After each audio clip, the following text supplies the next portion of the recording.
to the Great Detectives of Old Time Radio.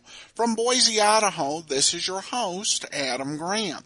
If you have a comment, send it to me, box13@greatdetectives.net. Follow us on Twitter at Radio Detectives and become one of our friends on Facebook, facebook.com/Radio Detectives. Well, before we do get started, I want to encourage you to check out the Great Detectives of Old Time Radio store at store.greatdetectives.net. There you can pick up my novel, Slime Incorporated, as well as all my superhero comedy novels, and All I Needed to Know I Learned from Columbo, and What Made the Golden Age Shine, all available at store.greatdetectives.net. All right, well, now it's time for today's episode of The Adventures of Philip Marlowe. The original air date, June 25th, 1949, and the title, The Key Man. Get this and get it straight. Crime is a sucker's road, and those who travel it wind up in the gut of the prison of the grave. There's no other end, but they never learn. This one began as the threat of a beating that turned into murder with a brown-eyed blonde, a jovial hippopotamus, and a tough ex-soldier of fortune, all complicating the problem until I got next to the key man. From the pen of Raymond Chandler, outstanding author of mystery, comes his most famous character and crime's most deadly enemy, as we present The Adventures of Philip Marlowe.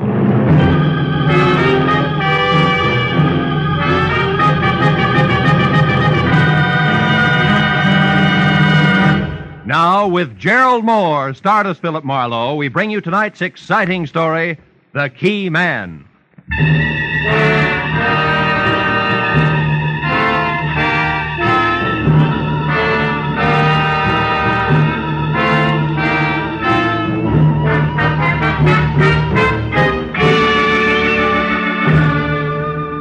Along about dusk, Hollywood Boulevard is some desolate place between the end of work and the start of play, and about as boisterous as taps. So except for a sallow-faced masher leaning against a nearby storefront warming up his evening leer, I was alone on a lot of fancy pavement when I walked up to the box office of the newsreel theater near Cahuenga. Paid my 40 cents admission, tax included, and started inside, where, of all places, I was to meet my new client, one Mark Hummel. He'd called my office at 6:35, and in a tight voice, fringed with fear, urged me to find him in the last row, last seat, far left of the Boulevard Cinema at once, if I could use a $50 bill. It was exactly 6:45 when I crossed the length of lobby to aisle 4 and entered the theater proper, which was almost empty. It was 2 minutes after that before I could see well enough to tell that the man all alone in the aforementioned seat, who wore white French cuffs protruding out of gray flannel, a pleated frown, and not paying any attention to the bathing beauties on the screen who were water skiing through Florida's Cypress Gardens, had to be my client. I eased in and sat down next to him. I could see he was watching me out of the corner of his eye. Marlowe? Yeah. My plane leaves for New York in half an hour. Watch it, honey. You ought to see that I'm on it and in good health. Who wants it otherwise? Barney Kovac, an ex-soldier of fortune who thinks with his fists. He works as store boss in a garage where they park cars. He's threatened to kill me with his bare hand. Why? What'd you do? Nothing. It was perfectly legitimate. Mm-hmm. He had a chance to get out of Hippo Link's place. Get out of whose place? Hippo Link. Oh. Kovac had a chance to buy a location of his own. But you got there first. Look, Mr. Hummel, why don't we continue this in the lounge? It's quieter out there. Yes, what if you think? Yeah, come on.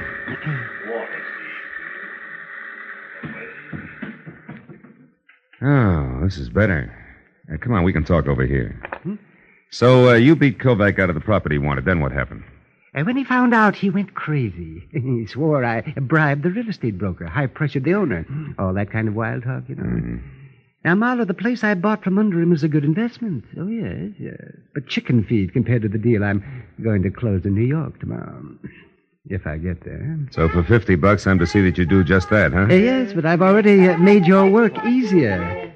I told Hippo Link, all 300 pounds of him. Oh? I told him in a loud voice this afternoon that I was going out of town by train at 7 tonight, figuring, of course, that Kovac, who's nearby, but wouldn't do anything with people around, would overhear me. Mm-hmm. And your connection with Hippo is what?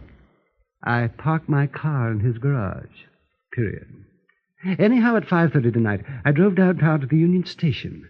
I left my car in the lot there and went inside. After which you doubled back, got outside into a cab, and headed for here in a comfortable wait until plane time, which you're afraid might not fool anybody, including the tough Mr. Kovac, since you've hired me, right? Yes, that's right. I never caught sight of him trailing me, Marlowe, and, frankly, well, I'm afraid of him.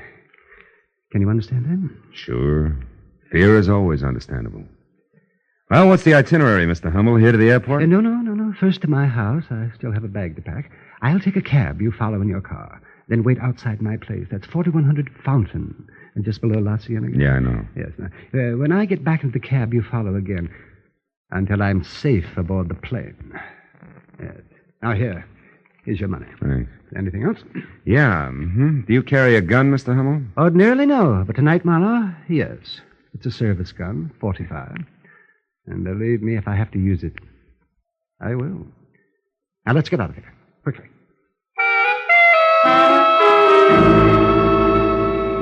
I was 20 minutes playing follow the leader up through Hollywood to Fountain Avenue as far as the neat cube of stucco that was number 4100, where I parked behind the taxi, lights out, and waited. Until I heard a frightened scream from what had to be Mark Hummel.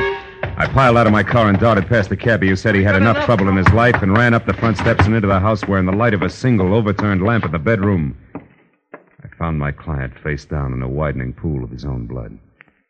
I started for the rest of the rooms, but then the sound of a motor roaring out of the alley behind the house told me I was wasting my time. When I returned to the bedroom, one glance at Hummel's still form said that the man who had been afraid for his life only 30 minutes ago was already very dead. Next to his body was the 45 he never got to use, and alongside of that, the miniature crystal ball splattered with blood that had killed him. There was a key which I found fit the front door lying in the middle of the carpet. The drawers and closets were all open, as well as his half-packed suitcase. It was a good time to call the police.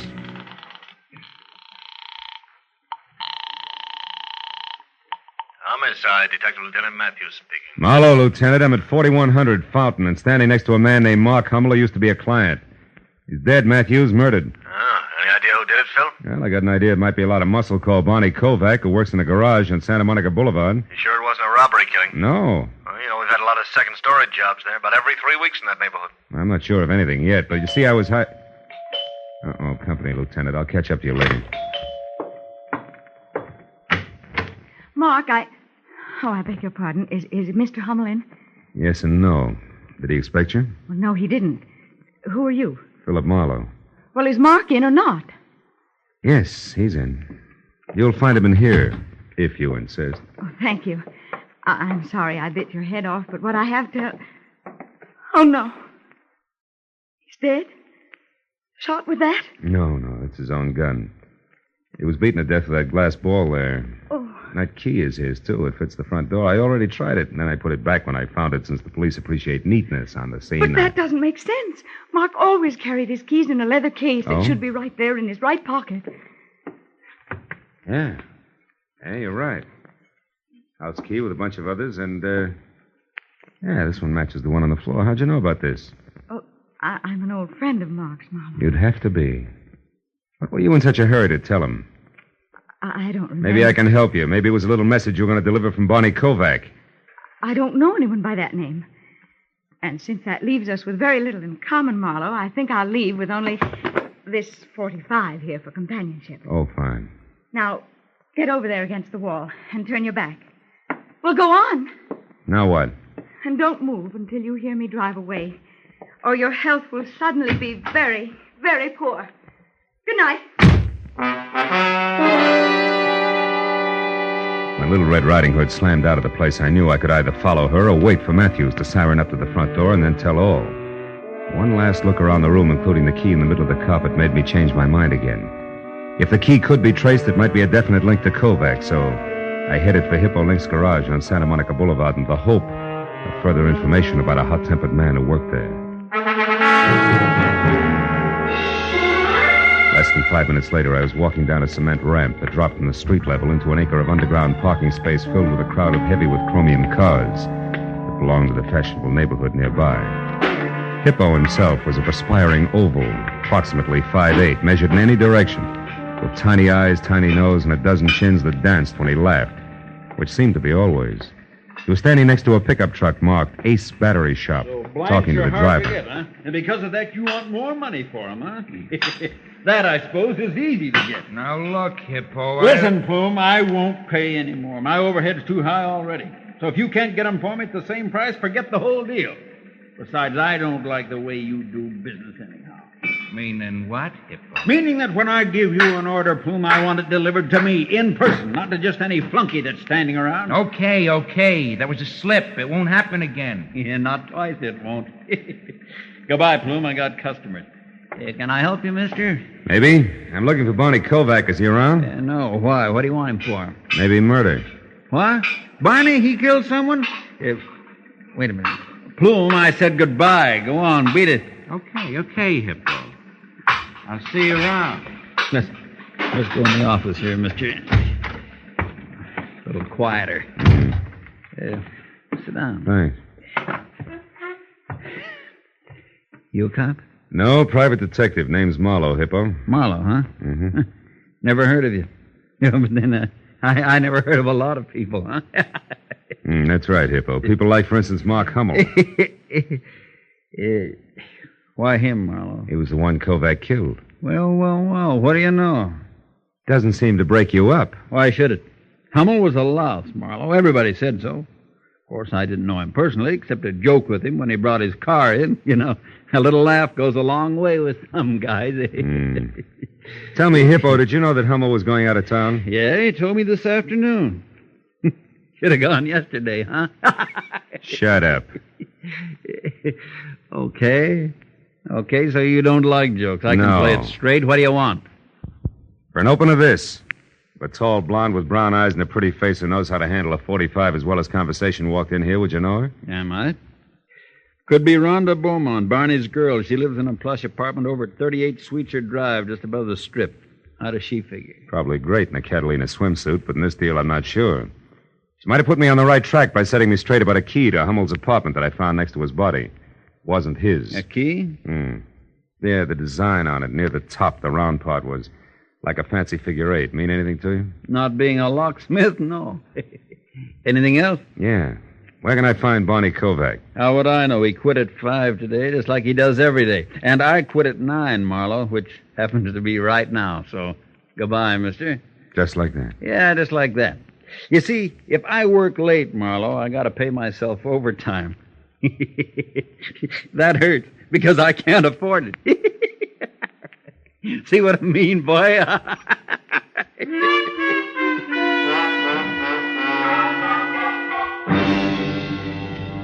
I was out on the street and behind the wheel of my car before I saw the man in the back seat who had a snub-nosed .38 leveled at my hairline. He looked rugged enough to be no one else but Barney Kovac. Drive, Marlowe. Straight to the corner of Melrose and Orange Drive. I live over a store there, and it's quiet, so we can talk without being disturbed. Come on, drive.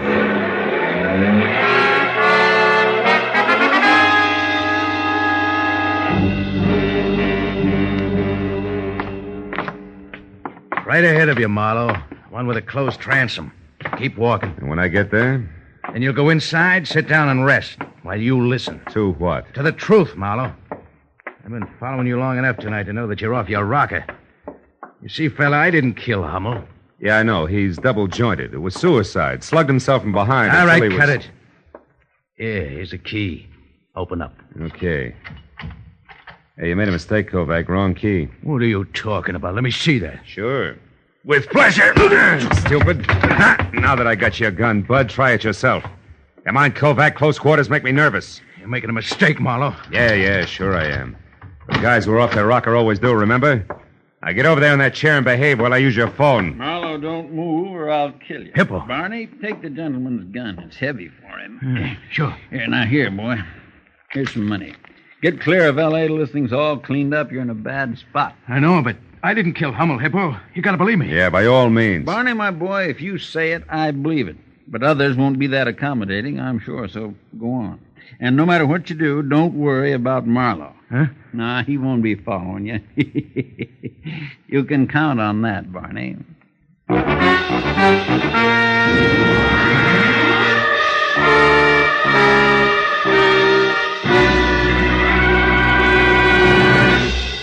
in just a moment the second act of Philip Marlowe. But first, programs on a summer Sunday afternoon come to you at home, in your cars, on the beaches, and 101 other places where you are at ease. And for your leisure time listening, what is better than music? Every Sunday afternoon, CBS brings you two outstanding programs of music. Gems from the great composers played by the Symphonette, and the sweet, memorable songs of the outstanding modern composers and semi-classicists sung by the Choraleers. Each program is designed especially for fine, summer Sunday afternoon listening. Hear both the Symphonette and the Choraleers tomorrow afternoon on most of these same CBS network stations. Now, with our star, Gerald Moore, we return to the second act of Philip Marlowe and tonight's story, The Key Man.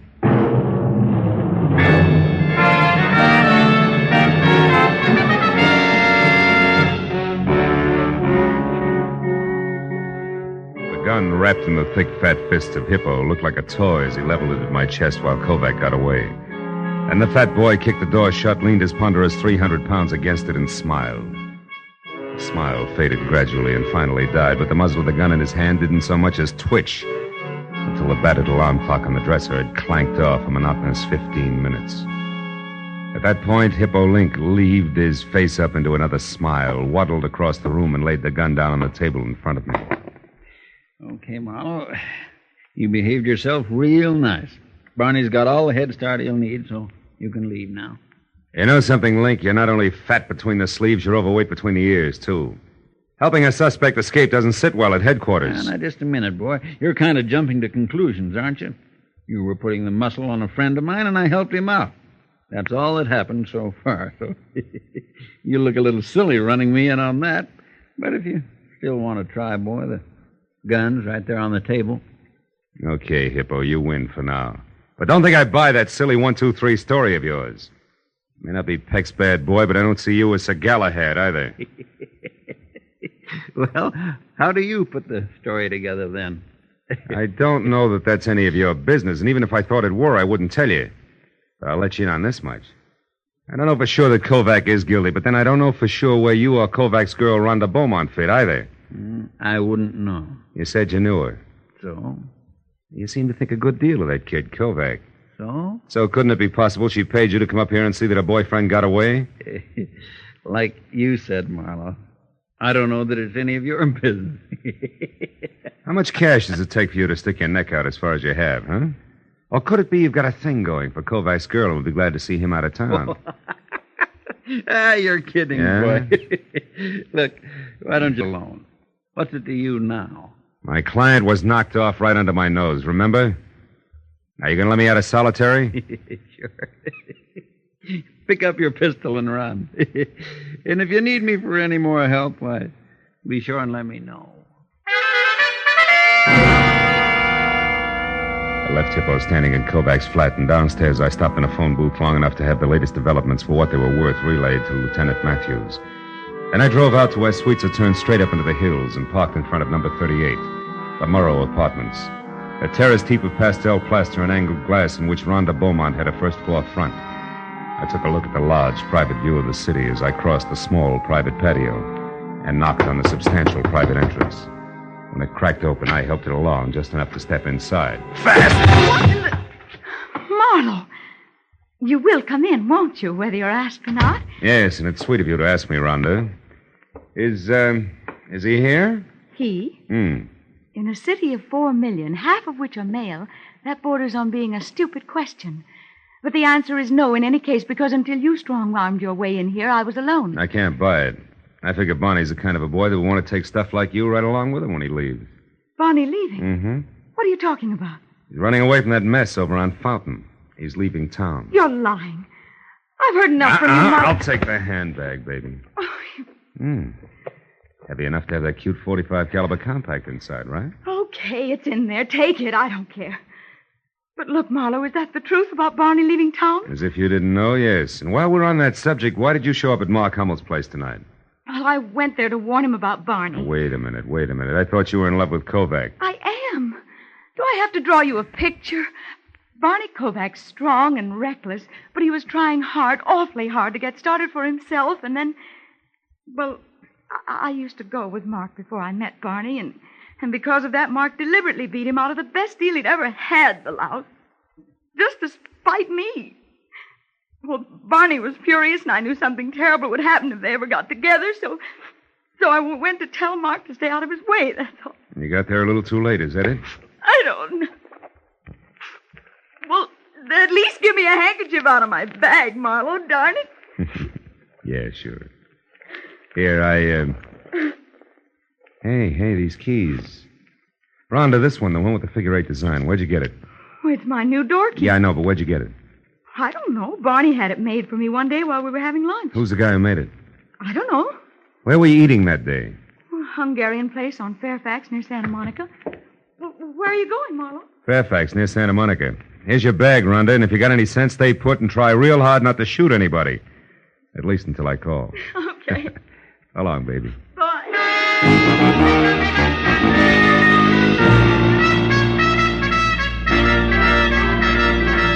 Hey, late extras, the world's in terrible shape. It's a mess. Read all about it.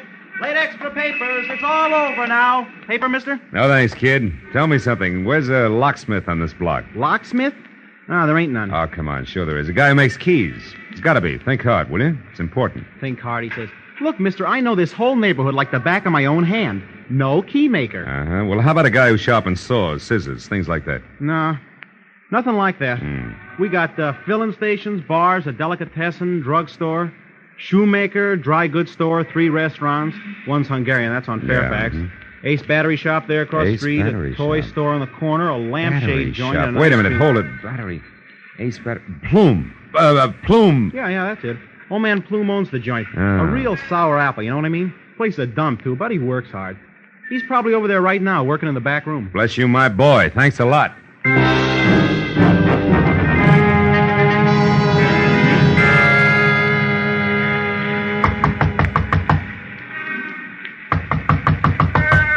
Yeah, who is it? Customer, my battery's dead. You gotta help me. Now, look, mister, my place is closed up. Come back. Hey, what is this? Sorry, Plume, but tomorrow's a long way off. This is an emergency. Now, take it easy and you'll be okay. I got a job for you, and it's got to be done tonight. Well, listen, I said my place Shut is... up. Now, get this, Plume. I'm a friend of Hippo Lynx and Bonnie Kovacs, all of which makes you perfect for my job. Now, what kind of a job you talking about? This. It's a key. Duplicated. A key? Hey, buddy, this is a battery shop. I can't make keys here. In the first place, you got to have a license. I said this was an emergency, didn't I? Get busy. With what? My fingernails? I don't know how to cut keys. Somebody's stringing you, pal, and I... Plume, keep away from that drawer! Well. Whole drawer full of blank keys, huh? And that 38 in the drawer here must be that license you spoke of. Come on, you, get up. Wait. Leave me alone. I didn't do anything. Now, listen, Plume. I want one straight answer out of you, fast. You made a delivery to Link's garage sometime today, and it wasn't batteries. Who'd you give it to? Come on. I left it with Barney Kovac. He was the only one around, but it was nothing, an envelope. Yeah, full of keys. Thanks very much for your help, Plume, but I'm in a hurry. And just so I'll be sure to see you later, good night!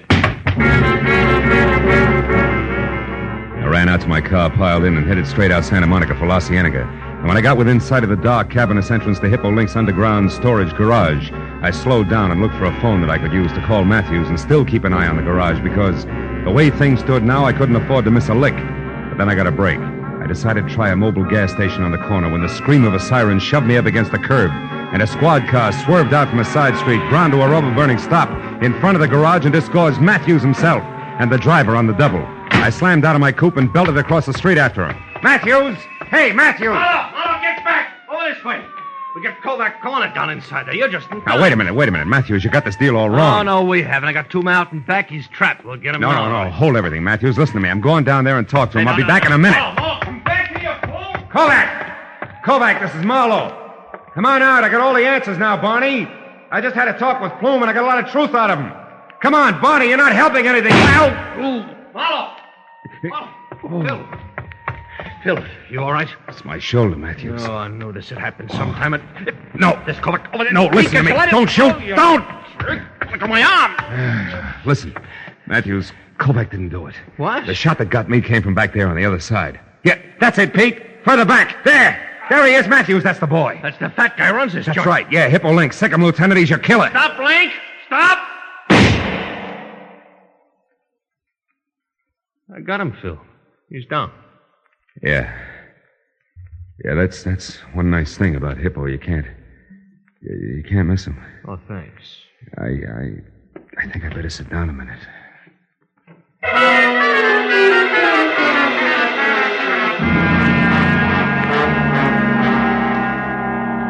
Hello, Marlowe. You feeling better now? Oh, great. Yeah, you can't beat these hospital beds for comfort, Lieutenant. I'm getting one for my apartment. You can crank it into 30 different positions. You know that? Yeah, I know.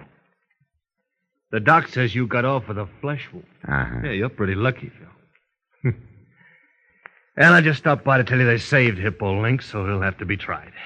It won't be much, though. He's already admitted everything. Well, what about Plume? Did you get anything on him? Still so groggy, hardly knew his own name when we picked him up. Yeah, it was quite a racket they had, Matthews. Yeah, smooth. Every rich customer come into Hippo's garage, left his house key with his car keys, was a cinch to be burglarized sooner or later. Yeah, Plume cuts a duplicate key. They find out when the people are away, and that's all they need. Some setup. But it sure backfired on him tonight. Hummel went to a lot of trouble to tell Hippo that he was leaving town at 7 just to throw Bonnie off his trail. But Hippo took it as a great opening for his racket. So Hummel came home right in the middle of the burglary, and Hippo had to kill him to get our way. That's it? Oh, by the way, a friend of yours out here. Oh? Yeah, I'll get him. Come on in, Bonnie. He's feeling fine. Oh, swell. Hi, Mr. Marlowe. Hi.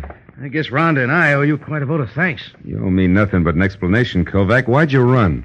Oh, I don't know. After the way I shot my mouth off about Hummel, I figured I was hooked for sure when he turned up dead.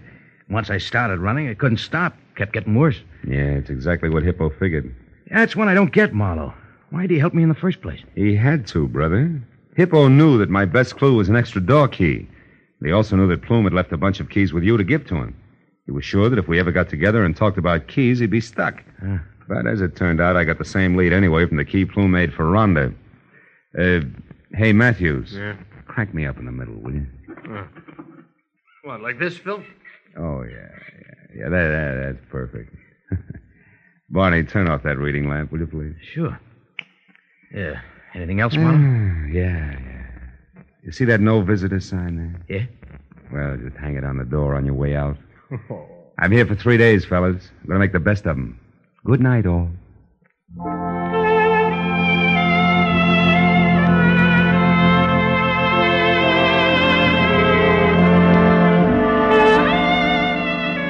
When they left, I nestled down into the solid comfort of clean sheets and quiet darkness. And my eyes were almost closed when it happened. The light snapped on. A pair of efficient hands grabbed me, stabbed an inch of hypodermic needle into my right arm, jammed a cold, hard thermometer under my tongue, and splashed a half a pint of icy alcohol on my back. Oh, it was awful. But when it was over, she looked back from the door and smiled before she went out. A red-headed nurse and very pretty. Only then did I notice the set of keys she'd forgotten on my medicine table. One was thick with a figure-8 design. It was her door key. And for just a moment, I wondered foolishly if I could get a hold of Mr. Plume again some way. For just a few minutes.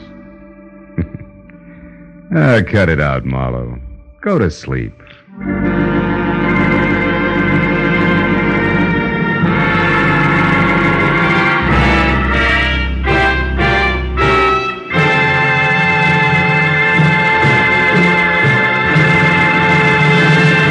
The Adventures of Philip Marlowe, bringing you Raymond Chandler's most famous character and crime's most deadly enemy, star Gerald Moore, and are produced and directed by Norman MacDonald. Script is by Mel Donnelly, Robert Mitchell, and Gene Levitt.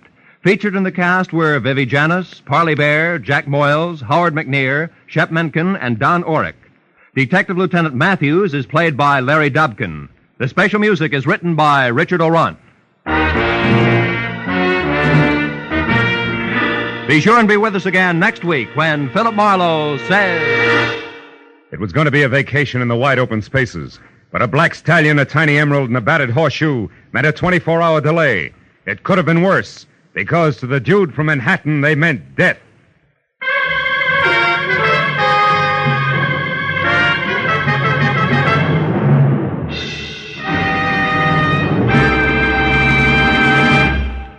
most of us think we are free of tuberculosis. Yet how many of us make sure with periodic chest x-rays that we have no symptoms of this dread disease? Anyone can have TB without being aware of it. In the early stages, there are often no signs, and yet it is in this early stage when it is most important for the disease to be detected.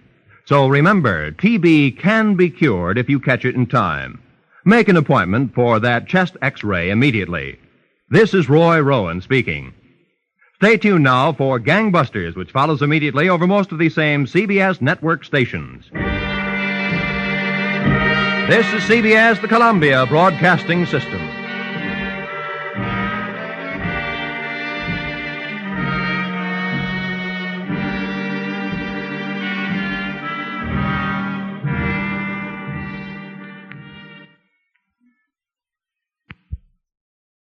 Welcome back. Well, I enjoyed this episode, and the result was a nice twist and a bit of a pun in the title. So very smartly written. I did think at the end of the episode that Marlowe just really did need to go to bed. Go to sleep. Stop thinking about the random nurse. All right, well, on to some listener comments and feedback. And we have this from Randy, who says, I discovered your app earlier this year and have worked my way from episode 0 to 1,156, which I just finished listening to. It was the first episode of the Casebook of Gregory Hood. I cannot begin to express how happy I am to have Petri Wine and Harry Bartell back. Harry was a natural, and the way the ads were woven into the shows were simply seamless and ever so enjoyable. In the case of Sherlock Holmes, I think the Petri Wine commercials made the later ads that followed significantly more difficult to choke down than they otherwise would have been had not such a high level of advertising quality and enjoyment been previously set. But I must end this email so I can work my way through the next few hours so I can get to some more Petri Wine. Thanks for the wonderful podcast. Well, thank you so much for your email, Randy. Over on the Facebook page, Francis Higginbotham, I think last month, posted an interesting link to MediaHeritage.com about whatever became of Petri Wines. And it's an interesting corporate story about acquisitions. Petri Wines became a part of United Ventures, which was started by Louis Petri. Then that was sold to Allied Grape growers, and then there were several other deals.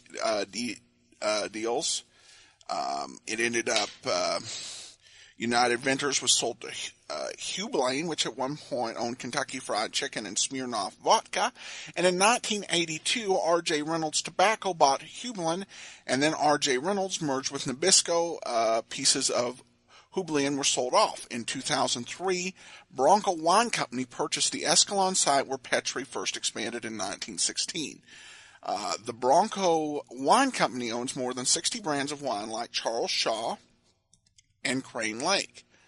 And so through the Bronco Wine Company and their various brands is at least where the Petri vineyards continue to be sold, though the Petri Wine brand itself is no more. So some interesting history. I appreciate Francis sharing the link, and also Randy for a question. Thanks so much. All right, well, we'll be back tomorrow with Nick Carter, and then join us back here again next Wednesday for another episode of The Adventures of Philip Marlowe.